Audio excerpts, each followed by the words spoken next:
BRS MLA Sanjay Kumar Congress పార్టీలో చేరడం ఆ పార్టీలో చిచ్చు రేపింది. సంజయ్ కుమార్ చేరికను తీవ్రంగా వ్యతిరేకిస్తూ మాజీ మంత్రి కాంగ్రెస్ సీనియర్ నేత జీవన్ రెడ్డి తన ఎమ్మెల్సీ పదవికి రాజీనామా చేసే యోచనలో ఉన్నారు. ఈ విషయంపై తన అనుచరులు పార్టీ శ్రేణులతో ఆయన చర్చలు ప్రారంభించడంతో కాంగ్రెస్ పార్టీ హైకమాండ్ స్పందించింది.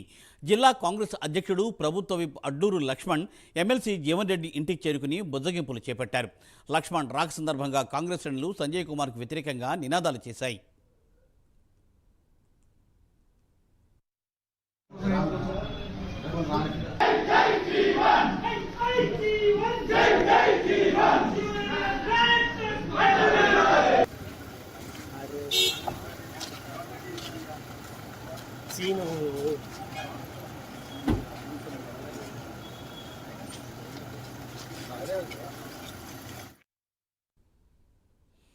బీఆర్ఎస్ ఎమ్మెల్యే సంజయ్ కుమార్ కాంగ్రెస్ పార్టీలో చేరడం ఆ పార్టీలో చిచ్చు రేపింది.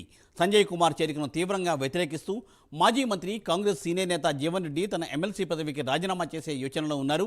ఈ విషయంపై తన అనుచరులు పార్టీ శ్రేణులతో ఆయన చర్చలు ప్రారంభించడంతో కాంగ్రెస్ హైకమాండ్ వెంటనే స్పందించింది. జిల్లా కాంగ్రెస్ అధ్యక్షుడు ప్రభుత్వ విప్ అడ్డూరు లక్ష్మణ్ ఎమ్మెల్సీ జీవన్ రెడ్డి ఇంటికి చేరుకుని బుజ్జగింపులు చేపట్టారు. లక్ష్మణ్ రాక సందర్భంగా కాంగ్రెస్ శ్రేణులు సంజయ్ కుమార్కు వ్యతిరేకంగా నినాదాలు చేశారు. దీనిపై మరింత సమాచారాన్ని మా ప్రతినిధి శ్రీకాంత్ అందిస్తారు. శ్రీకాంత్. థ్యాంక్ యూ మూర్తి.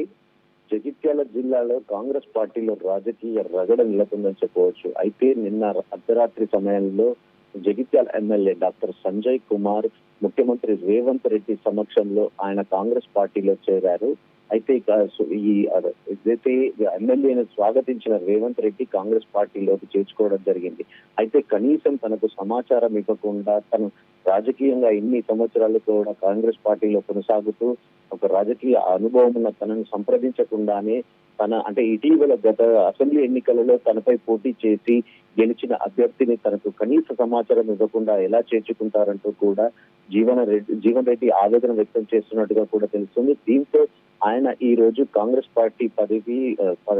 పార్టీతో పాటు ఎమ్మెల్సీ పదవికి కూడా రాజీనామా చేసే యోచనలో ఉన్నట్టుగా తెలుసు. అయితే దీనికి సమాచారం అందుకున్న కాంగ్రెస్ పార్టీ అధిష్టానం అయితే ఇప్పటికే బుజ్జగింపు చర్యలను కూడా ప్రారంభించిందని చెప్పవచ్చు. కాంగ్రెస్ పార్టీ జగిత్యాల జిల్లా అధ్యక్షులు అడ్లూరి లక్ష్మణ్ తన నివాసానికి వెళ్లి ఆయనను బుజ్జగించే ప్రయత్నం చేసినప్పటికీ కూడా అనుచర వర్గాలంతా కూడా జీవన్ రెడ్డి అనుచరులంతా కూడా తనకి వ్యతిరేకంగా కాంగ్రెస్ పార్టీకి వ్యతిరేకంగా కూడా నినాదాలు చేయడం కూడా గమనార్హం. అయితే ఏదైతే ఇన్ని సంవత్సరాలు కూడా తను కాంగ్రెస్ పార్టీలో ఉంటూ ఏదో తనను అవమానించినట్టుగా కూడా తను ఫీల్ అవుతున్నట్టుగా కూడా జీవన్ రెడ్డి ఇప్పటికే తన అనుచరులతో ఏదైతే చర్చలు కొనసాగుతున్నట్టుగా కూడా తెలుస్తుంది. భవిష్యత్తులో కార్యాచరణ ఎలా ఉండబోతుంది, రాజీనామా చేస్తే ఎలా ఉంటుంది అని ఇప్పటికీ దాదాపు పిసిసి పదవి కాలం ముగియనుండడంతో రేవంత్ రెడ్డి హుటాహుటిన ఈ రోజు ఢిల్లీ బయలుదేరి వెళ్ళడం కూడా జరిగింది. అంటే ఈ జీవన్ రెడ్డి ఈ సంబంధించిన విషయం పట్ల కూడా కాంగ్రెస్ పార్టీ అధిష్టానంతో కూడా ముఖ్యమంత్రి రేవంత్ రెడ్డి చర్చించనున్నట్టుగా కూడా సమాచారం అందుతుంది.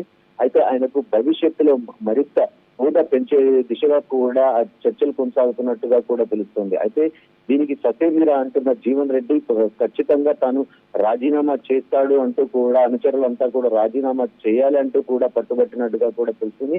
దీంతో జగిత్యాల జిల్లాలో అటు బీఆర్ఎస్ పార్టీలో సైతం ఒక రగడ నెలకొందని చెప్పవచ్చు. ఇందుకు సంబంధించి ఇప్పటికే మాజీ ఎమ్మెల్యే కల్వకుట్ల విద్యాసాగర్ రావు కూడా ఘాటు విమర్శలు చేసిన పరిస్థితి అయితే నెలకొంది. పార్టీని వీడిన వారంతా కూడా కష్టకాలంలో పార్టీని వీడటము, ఒక పార్టీని అవమానించినట్టుగా కూడా భవిష్యత్తులో వీరికి తగిన గుటపాఠం చెప్తామంటూ కూడా హెచ్చరిస్తున్న పరిస్థితి అయితే నెలకొంది. Murthy. Thank you Srikanth. Thanks for update.